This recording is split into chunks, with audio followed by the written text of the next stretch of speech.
It's a And here we are. All right, guys, so the big question on a lot of people's minds, I'm assuming, is how much is this project actually going to cost us? Actually, I think the big question is what color are we going to make it? Guys, we still want to know that color.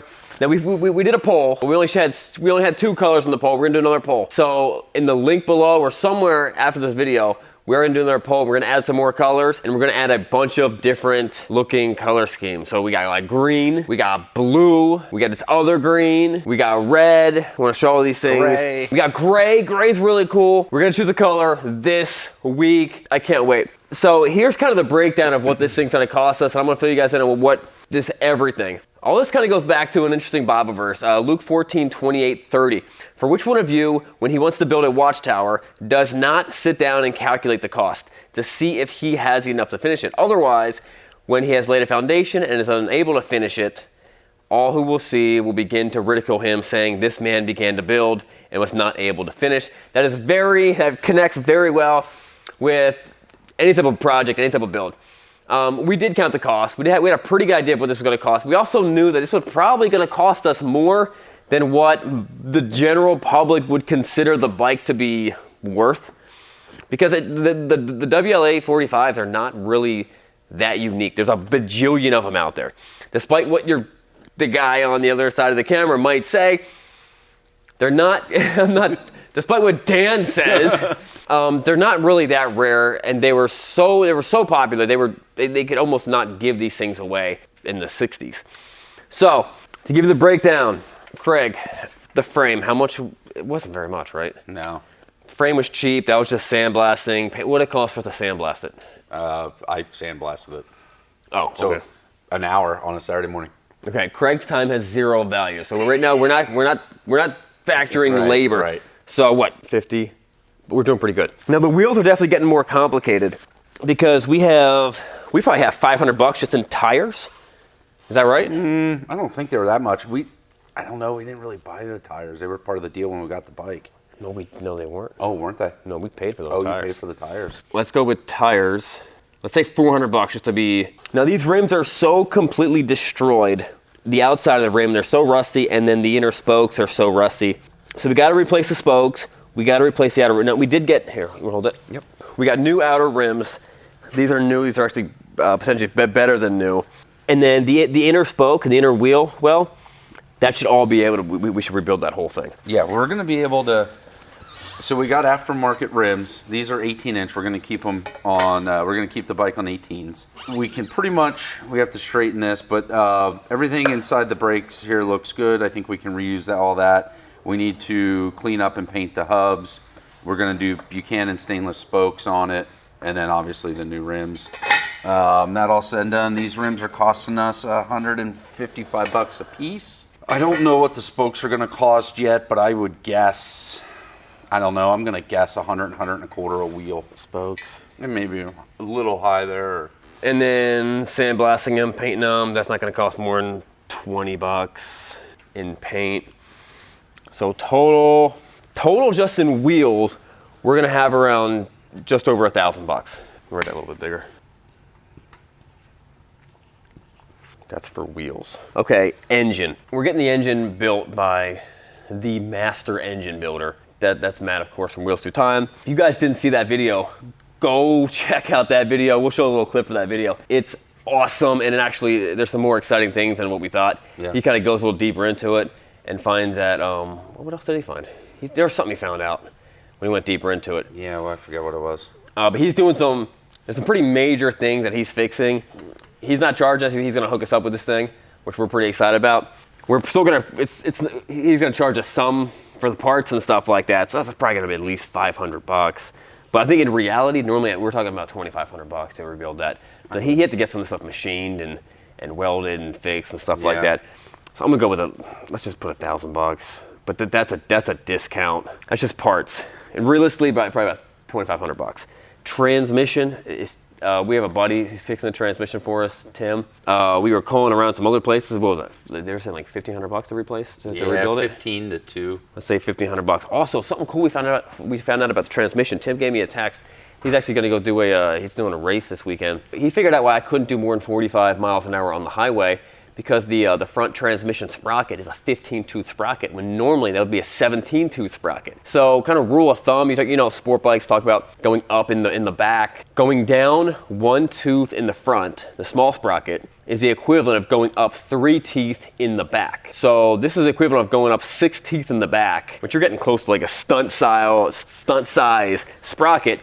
Makes and sense. that would mean that bike would only have one purpose, and that would be racing, hill climbs, or like flat track or Stunting, you know, if he was jumping it or or potentially something. stunting. Yeah. All the power was down low. Yeah. No power was up top. Ran out of legs. Yeah, we were. I also think it was. Well, we were because weak on a cylinder. We had a broken ring on the rear cylinder. We weren't pushing. We had all the power. The tins. So we decided we're gonna fix the tins that are on there, but we're gonna fix them the way they would have been fixed. So there's some patches on these tins that were like lead. They fixed it. They repaired it with lead. He's like, "Do you want to fix it with lead, or you want to do like the modern style?" I'm like, "Let's go with lead. That's gonna cost a bit more." So we're fixing it the way it would have been fixed back then, and this is not going to be cheap. So we have one bill. And this is just, they're not even painting the tins. They're just prepping the tins. Yeah. This could potentially cost between $4,000 and $6,000 for them just to prep the tins. This was our splurge. The whole thing was our splurge. Right now we're sitting at $2,150. Right, and they don't really know how much more it's going to be. I'm just going to put on here $6,000 just to... The handlebars are very, very rare, unique handlebars. They were Flanders bars. A lot of people commented about that, Flanders bars and Flanders risers. It was like the racing style. Ours were damaged pretty bad. They were bent and they had a big weld right on the bend. Mm-hmm. So we found a company that remanufactures these exact thing, like two specifications, and they're also not cheap. What was the price on that? They were $5 or $5.50. Now the forks is where we're kind of getting slowed down on. We'll talk about that a little bit more. What do you say? So the forks are fine though. We need to rebuild some of the stuff, put some new springs on it. Yeah, so forks. What you can see, I think we went over this before, but what you can see here, this should be parallel here, and we're cocked out.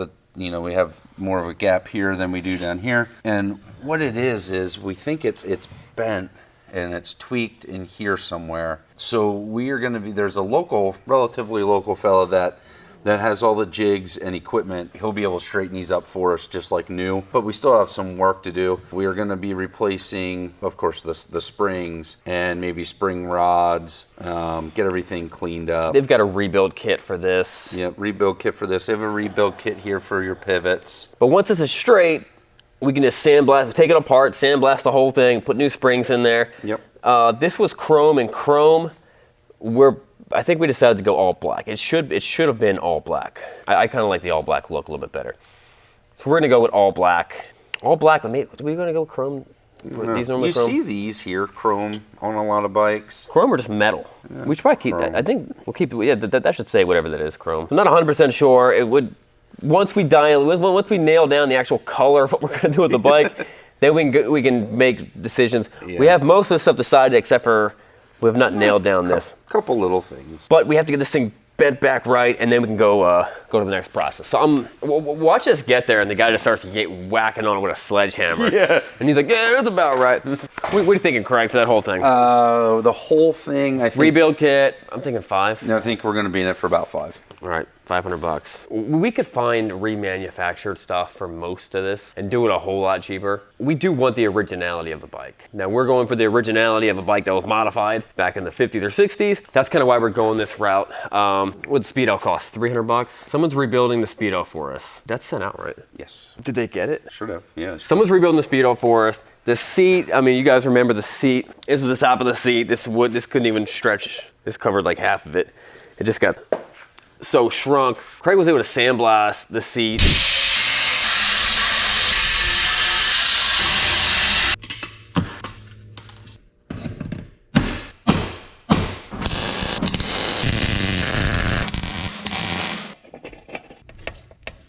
Able to sandblast it, paint it, and then send it out to an upholstery place that a lot of Harley guys, we were recommended to send it out to. And that person's going to reupholster it, and that was around $350. Yep.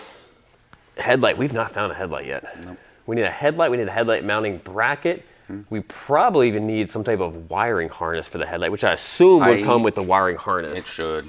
I have the harness. You have a ballpark with a headlight? We're going to spend on a headlight? I don't. I haven't found anything. I haven't really researched it yet, to be honest with you. For stuff like headlights, we might. I've seen some as OEM ones, WLA OEM headlights that are military green, like NOS, like new old stock stuff. That's doing like over $1,000. Really? I mean, really, we box. could get away. We could get away with a cycle ray, like an old school cycle ray there, and be totally within. Yeah, we don't need it. We don't need an OEM one. So what are you thinking? 5? Honestly, I have no idea. All right, we're just gonna guess. We're shooting the dark. $500. Ignition. We can go a couple different routes on the ignition. One is just put it back the way it was, which worked fine. Another thing was to convert it to a 12 volt without. That wouldn't mess up anything that's currently set up. And it's Matt from Wheels Through Time kind of showed us how they'll actually put a Honda ignition inside there. Yeah, they got this original coil box, and then they'll drop a Honda ignition in there, seal it back up, so you never even know it. So that's something we're considering. If you wanted to, you'd be able to put it back to the way it was before. So I'm gonna go with this zero for right now. Battery box is probably gonna cost us around. I think if we get one in bare metal, they were $150 or so. $200. Floorboards, that might cost us around. I didn't look at floorboards yet. I'm gonna assume $500. Kind of wanted to see how these cleaned up first. Tail light, I don't know, maybe $300. Yeah, there's so many options there with the tail lights. What's the wiring harness gonna cost? The wire harness cost us, I think, $130, couple bucks. Wow, that's the cheapest thing we've done. Other. Let's be realistic. So I had with V-Twin, I had a $460 bill. And that got us the new upgraded Timken bearings for the steering head. Got us all the rebuild parts for the dash. Got us the wire harness, riser bushings, tank trim mount. I mean, let's just say other. I'm gonna guess you want $3,000 more of stuff. Oh yeah. Let's go another $3,000 for this stuff. See what the total is. All of it. All right, and the total price, according to my calculator, somewhere around just under $16,000. What did we pay for it? 88. 88. The whole bike. I thought you were at like 12. All right, so I figured out we paid $8,000 for the bike because everyone thought it was a big piece of junk. So that ends up being 23 plus. Hold up. Well, this makes perfect sense. If we only have $24,000 in this whole bike, that's actually not that far off from maybe what people might think it's worth. We forgot. We got to get the tins painted. I'll be honest. I think you have. I think we're good with that number. I don't think you have to worry about paint or tins. And we also, I'm sure there's tons of people out there who have the ability to paint these tins to the quality that I want them. There's only one guy that I know, and he is top notch. He's the only guy I've ever even heard of. I never heard of anyone who could paint tins to match of a factory CVO paint color. That's our man, Chad. That's our man. That's our man, Chad. Chad is going to paint these tins for free. And we'll kidnap him and duct tape him to a chair if he doesn't know it yet, but he's going to do it for free. I'm going to get a text like 8 minutes after this airs. We'll pay him in like beer and pizza and stuff.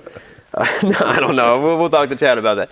But he is the level of paint we're talking is next level. I've never seen anything like it. So $24,000. I thought the number was going to be around like 40,000. Oh, sweet. We did it. We did. No, we just have to put it together. Is this normally how it goes, though? You buy something for a price and then spend twice as much getting it to where you want it? We're not just the bike was meant to ride. And it was a very, after taking the bike apart, it was very clear that the bike was dangerous to ride. I probably never should have rode it home. That's why the people in the video were like, you rode this thing home? That's awesome. I mean, I think we all knew. Like, what they mean is like, you're stupid, you know what I mean? Like, it's amazing that you lived. The quality level that we're taking this bike is kind of beyond what most people would normally do. Next level. Concourse level. All right, but here's kind of the demoralizing part of this build is we got a lot of stuff going on. We don't have anything close to a bike. We got the frame sitting in the other room. The engine is in South Carolina.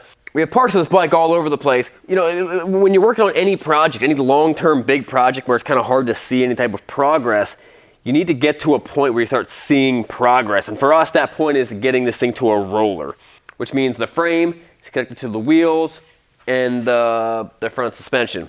At that point, that's where the teardown and the restoration kind of ends in a way, and the rebuild starts.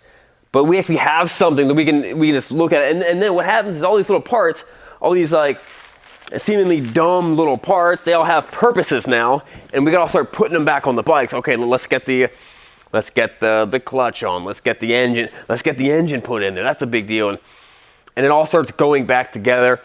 But what's really holding us up is getting those forks done. I just got an ETA on that.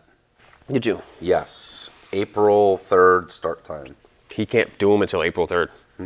What's going on with this guy? Daytona is going on, and then California. Maybe we bend the forks back ourselves. Unless you think he has some sort of a special jig or something like that? That's what Matt said. He said he jigs them all up and presses them straight. April well, 3rd. You say that, but you know, until this is all done and stuff, it's going to be April anyway. Is it? January, February. We're in March. We're in the beginning of March. We're almost halfway through March. That's a week. Well, until we get the spokes Right. in.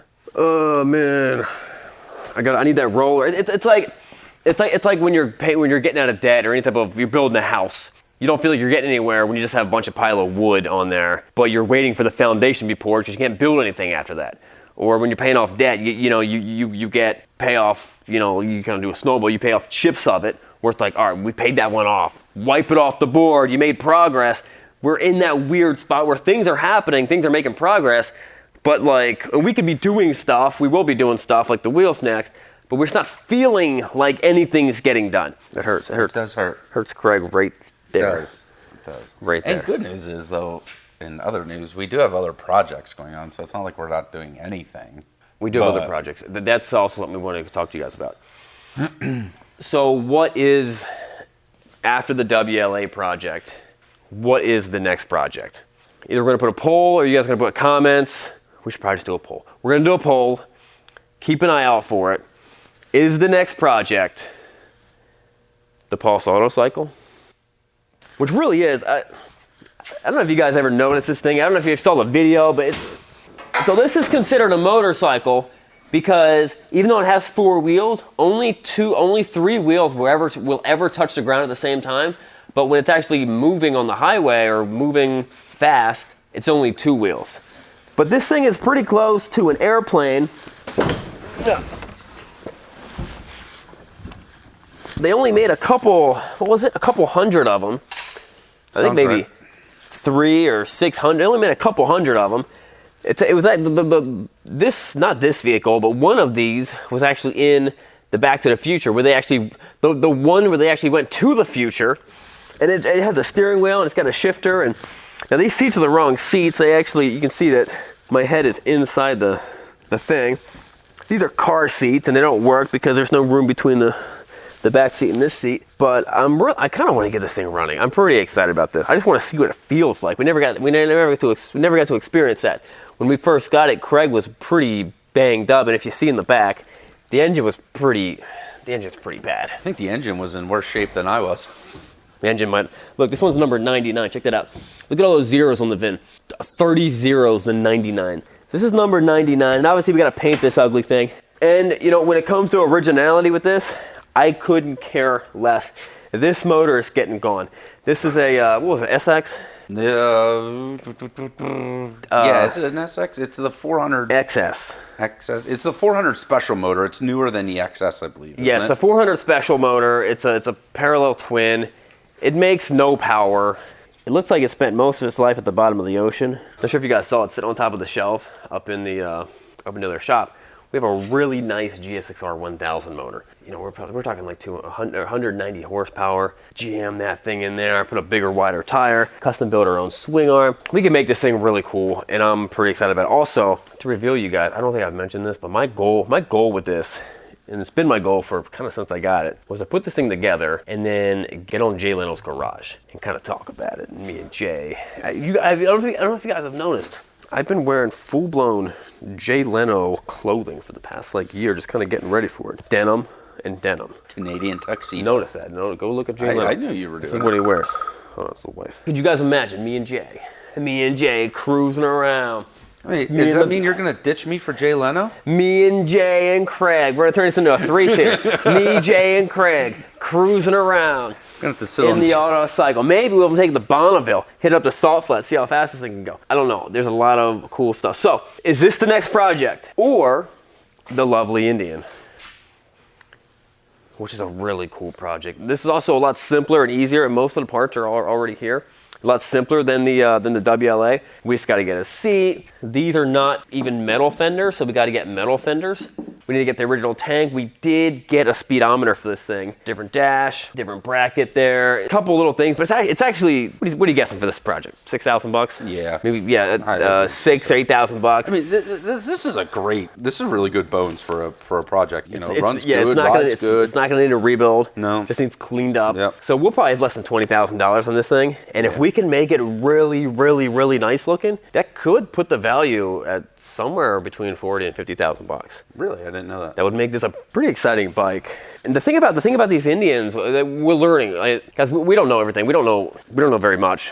We normally learn. I don't know about you. I'm going to say it with myself. I was thinking about this a lot last night. Like, especially for me, like I know a little bit about a whole lot of stuff. A lot of stupid stuff. You know? Right. Yeah. I get hammered in some of the forums and stuff because I'm not an expert on this or not an expert. Well, you know, for some guys, that's all they do. Like, all they do is this or all they do is that. I mean, you know, in the last year, we've worked on everything from boaters, 45 Harleys and 48 Indians to new bikes to cars, trucks, airplanes, whatever. Well, and this is how I learn by getting into it. You know, oh, you didn't know anything. You bought that thing. You should. Well, that's how I learn. Right. You know, I know very little about things that I don't currently own or have not owned. You know what I mean? I do a little bit of research. I like it. I dive into it. And then it's a very hands-on. And sometimes that's very expensive. Sometimes it works out where it's like, wow, you really lucked into this one, Sean. So I'm pretty excited about this. But so what we found out is from Matt, Indian guys don't care about original fenders. They want their bike to look good. So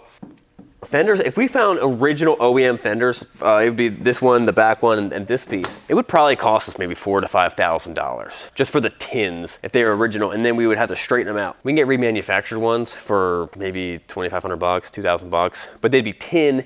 And back in the day, they were making fiberglass, so they'd be a lot better than this. So we'll make the bike look really, really, really pretty. And probably this bike will not be red, I'll tell you that. This bike will never be red. But whatever color, if we don't do a blue one on the other one, this will be a really cool color, really cool Indian color. So I'm excited about this bike. So is that the next build? This one, that one. This is also a thing. At some point in time, I do really like the idea of getting like a basket case knucklehead. Ever since basically people told me, you will never find a knucklehead. You can't get a knucklehead. They're so rare. They're so expensive. You'll never find one. I've been kind of like hell-bent and be like, I gotta get a knucklehead. You know what I mean? That just seems like that's a next level. So with the WLAs, were mass produced. They made a bajillion of them. They made almost no knuckleheads. Do you know how many knuckleheads they made? I don't. They made very, very few knuckleheads.